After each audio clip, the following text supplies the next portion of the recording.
En fait, il faut bien comprendre que si tu pars de ce principe et que tu es prêt à tout lâcher en disant j'ai plus de compte bancaire, j'ai plus de société, j'ai plus de maison, j'ai plus d'appartement, j'ai ma famille qui vient avec moi, etc.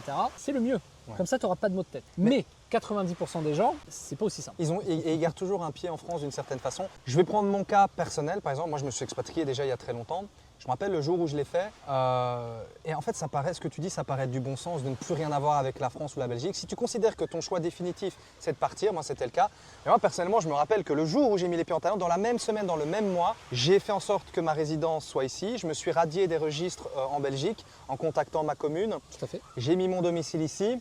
J'ai supprimé tous mes comptes bancaires, j'ai appelé toutes mes banques parce que j'ai dit de toute façon, il n'y a aucun flux financier, il n'y a aucun argent qui va passer dans mes comptes. Donc pourquoi je garderais mes comptes et surtout pourquoi je les utiliserais pour faire des opérations si je vis ici. Enfin, ouais, j'ai fermé tous mes comptes, même plus un numéro belge, rien. Et donc du coup, quand je dis que ce que tu dis, ça paraît du bon sens, c'est que finalement, moi, j'ai pas peur parce que je me dis, vu que j'ai plus rien en Belgique, qui va m'embêter? Est-ce que je vais avoir des problèmes? Bah non, j'ai rien, je fais rien passer, je travaille pas en Belgique, je fais rien. Donc, Alors, tu as raison.